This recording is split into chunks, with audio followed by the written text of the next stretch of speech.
All right, here we go, Fabi. Post Norway Chess pod. We're just about to start the closing ceremony. Yesterday was the final round. Actually, super exciting final round. We in fact haven't talked since the beginning of the tournament. It's been a long one. It's been a fun one. It's been pretty wild also. Actually, for everybody involved in this tournament, there were so many things happening at the same time, so many stories. But yeah, let's sum it up from your perspective in terms of result first. Are you happy with the result? Kind of neutral, I guess. Not unhappy. I mean, +1 in this field is reasonable. It can happen to anyone, you know.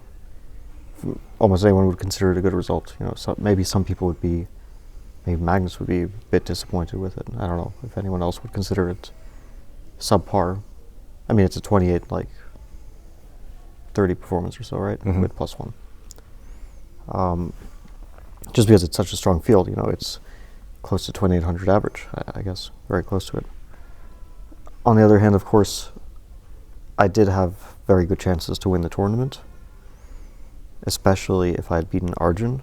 I would be very close. And in fact, he got a great position, but at this point, Erigaisi found an incredible tactic, gave up the pawn, free up the h-file, and queen e5. That was a mistake, a blunder by Fabiano.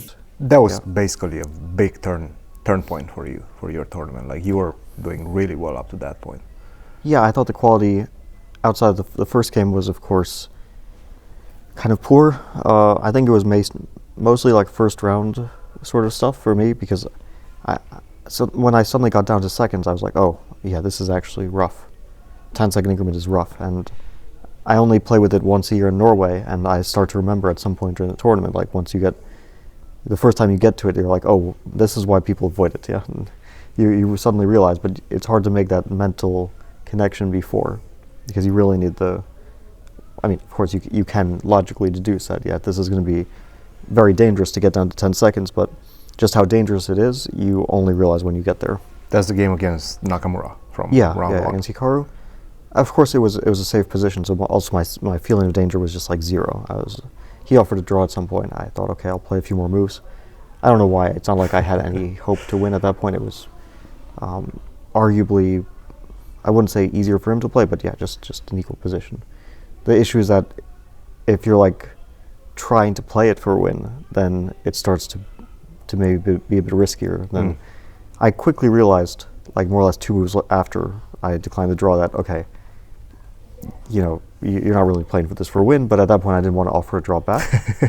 It's kind of weird, right? Yeah, like, so I figured, okay, I'll play like 10 accurate moves and we'll make a draw. The problem is after 10 moves, it was still, the position was still going. At that point he wouldn't have accepted a draw. I was also lower on time. And then I think I made a very silly decision to play f4 in general. Okay, then it's very unpleasant. Not losing, but very unpleasant. And then right at the last moment when it was already a draw again, and I again lost my sense of danger, and I decided, okay, just like gain a bit of time on the clock, I played a quick move. And unfortunately it was also just a losing move. It was like the first mistake was, not the first mistake, but the first serious mistake was the last mistake. It was just immediately game over. If I keep my knight on c5, he can no longer make progress.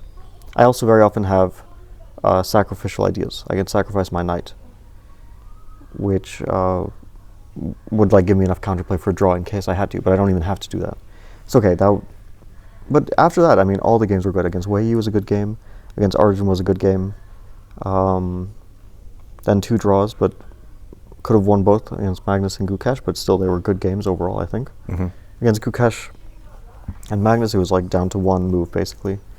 Against Magnus, totally accidental. Just, it was already heading towards a draw. I think we both felt this. And then for some reason, he played g5. Which feels very natural, by the way. Which feels very natural. I thought it doesn't change anything. Yeah. I didn't think about that. The bishop's actually trapped on h3. Yeah, you have to go king e3, d4, knight e5, knight e3, and you trap the bishop. He kind of waits around, and at some point I have to take on b6. He takes h3. I take a4. He takes g4. I give a check. And then my b pawn starts running. It's very fast. It's still not completely clear at all. It's a race, but it's a race. I mean, it's not 100%, but yeah, the b pawn runs really, really fast. But of course, with this time control, anything can happen still. What's about the time control? I mean, this is the only tournament that I can think of that has a 10-second increment, and it somehow completely erases any sort of precision during the endgame phase. Yeah, I think basically many years ago, Magnus had the idea, most likely. I don't know if it was conjunction with the organizers or not, but he had the idea, I think, that chess is very much also about time management, true, and that the 30-second increment bails people out. But he probably thought no increment leads to just silly flagging situations, and good compromise is 10 seconds. I think in reality it actually does, because you don't avoid time trouble. Nobody avoids it. I mean, even if you manage your time very well, Magnus does tend to do that very well. Hikaru tends to do that very well, for example. You still at some point get into time trouble. Yeah, you're not going to be able to be in at least some 100% games. precise. Yeah.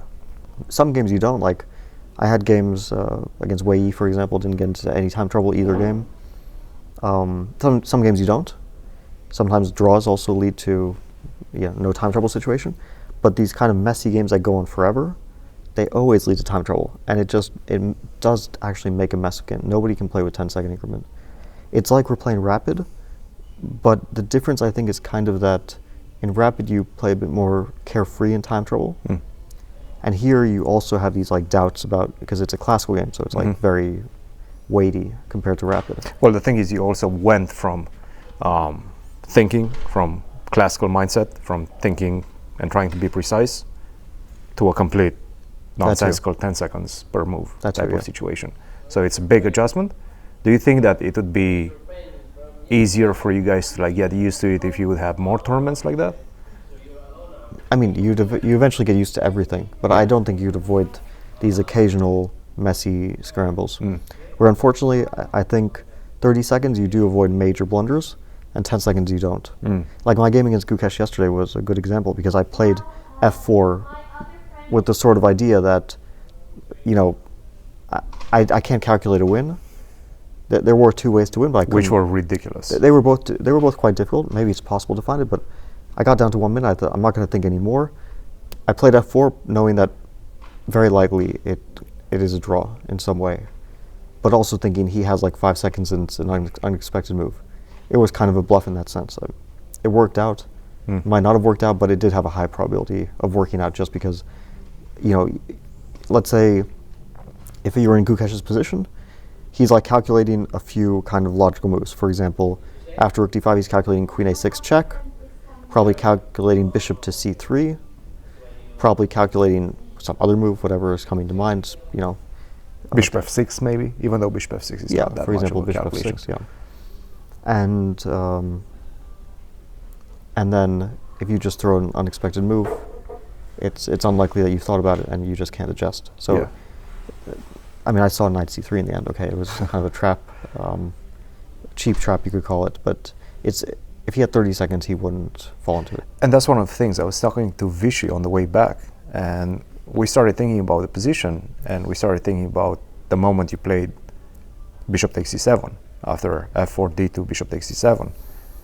It's almost a guarantee that you fall into that trap. Like, it's so difficult not to fall into that trap, because queen takes c7, queen f4, and just realizing that position is a draw, no matter what you do, basically with the pawn on d2, is not that easy to do with 5 seconds on the clock or whatever you have, right? Because you also have to mentally adjust once your opponent plays f4. Like the guy, I think, once he played rook d5, had about 13 seconds. Now you play f4. Boom, boom, boom, boom, boom, go down to your last 5 seconds, bishop takes c7. And then what do? You just go d1, right? He played it almost instantaneously. He got down to 2 seconds. Really? Before he played d1? Yeah, exactly. So it goes so fast. Okay, with 30 seconds, he wouldn't have done that. Yeah. On the other hand, I would never have lost against Arjun with 30 seconds. Yeah. 0 chance. Yeah. I don't know if I would have won. That's another story, but... Actually, now that I think about it, it almost balances out. Your game against Arjun versus your game against Gukesh. There were some games that it was just a bit silly, like this game, Arjun Gukesh. I thought this is kind of a silly endgame. At some point we were looking at it, and every single move was, we have the bar, right? Yeah. It was like every move was either a major mistake or a blunder. Yeah. I said on the broadcast with you and Vichy and Anna Rudolph, like, this does destroy endgames. That they can't play endgames. I mean, it's not because they can't play endgames. You can't play endgames with this time control. It's too difficult. Yeah. I actually think Gukesh did a pretty good job in that game overall, considering he had no time. But still, there were massive blunders. And Magnus against Gukesh, another example. There were a few examples. Yeah, you do have to like make some very, very important decisions with only a few seconds on the clock. Like even in the last game, Magnus, he was looking at your game while he was making those last few moves, because he always had the opportunity to repeat the position, but he also didn't know whether Gukesh has any chances of winning, because if he wins he and he repeats, like he felt that he's probably winning, or at least he has a better position. But if Gukesh wins and he makes a draw, then Gukesh wins the tournament. So he was also like all the time with like 10 seconds looking at the screen, trying to figure things out. And even if Gukesh draws, made a draw, then they would share. Yeah. That's the thing. Yeah. Which maybe he would want to avoid, although in Armageddon, but the thing is he actually didn't do well in Armageddon here, so maybe he wasn't he wasn't sure about super confident in Armageddon. No, I mean, I think he would rather play for a win if it was a draw in our game. And by the way, Arjun, I think, was maybe the best performing player in Armageddon. Wei. Like he won. I'm not sure, because Arjun defeated Wei. Arjun beat him like really badly twice in Armageddon. Okay, he caught him in the opening. That was a bit unfortunate. Yes. I mean, not caught him, just Wei forgot the basic theory of the line. Yeah. Which actually I can understand, because I've also always been confused. Do you play King E7 or F8? Although I don't play the line, so I don't really need to know it. But I have, of course, analyzed it, and at some point prepared this opening with black. And I was always confused. Do you play King E7 or F8? It was somehow always getting me. Yeah. And yeah, so of course, when you look back, you're like thinking, of course, I didn't have to lose against Magnus, for example. Like, hold this game, and then, but after the Origin game, I was so tilted. I can't express how tilted I was. I bet. Yeah. Rarely have I been that tilted after the game.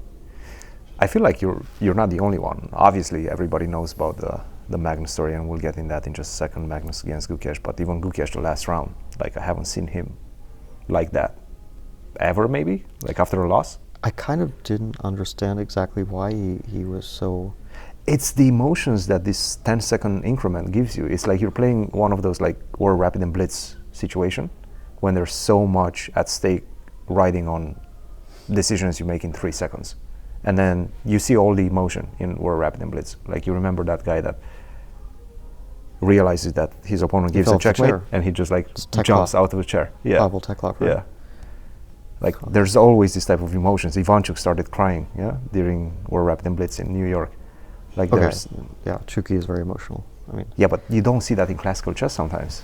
Like this 10-second increment just incentivizes. Like when puts Gukesh people lost against Maxime, for example, in Bucharest. Yeah. He was just calmly discussing the game with him after. Yeah, exactly. And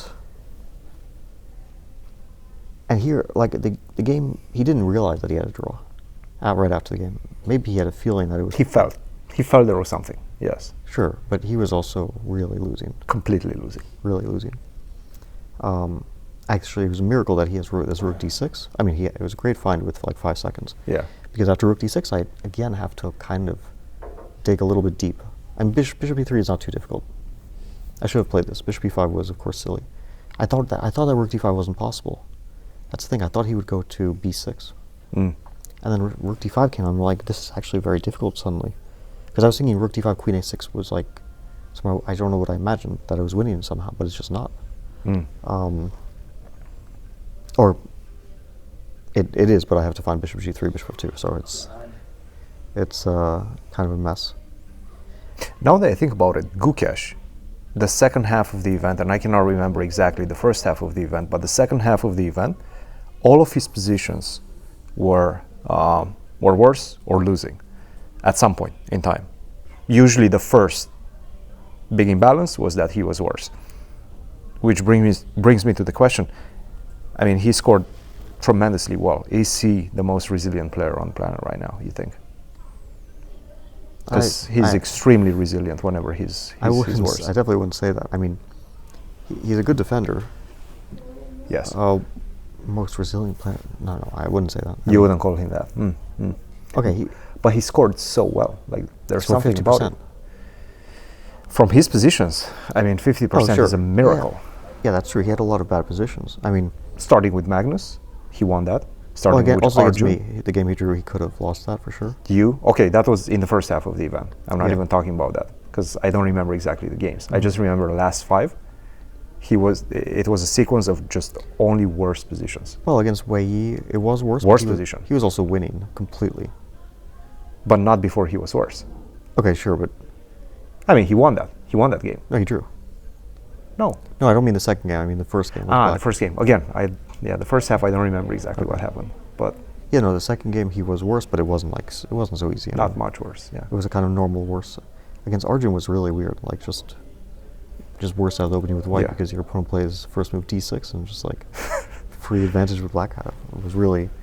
No, I was upset that I didn't win, of course, the first game. But I wasn't so upset. I did mention like he's a good defender, and I've noticed this for a while. He is a good defender.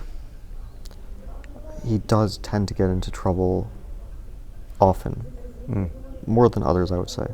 I also tend to get in trouble more than others, but he gets into trouble more than me. If you look at the players who get into trouble the least, it's probably Hikaru and Magnus, and Hikaru creates less chances than some other players, but he's very solid. Yeah. So he'll create like 1-2 chances a tournament, but he won't.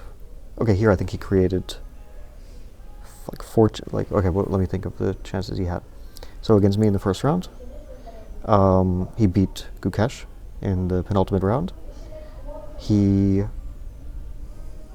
lost 1 game to Gukesh. Gukesh, yeah. So that's his decisive games, and he was winning against Arjun.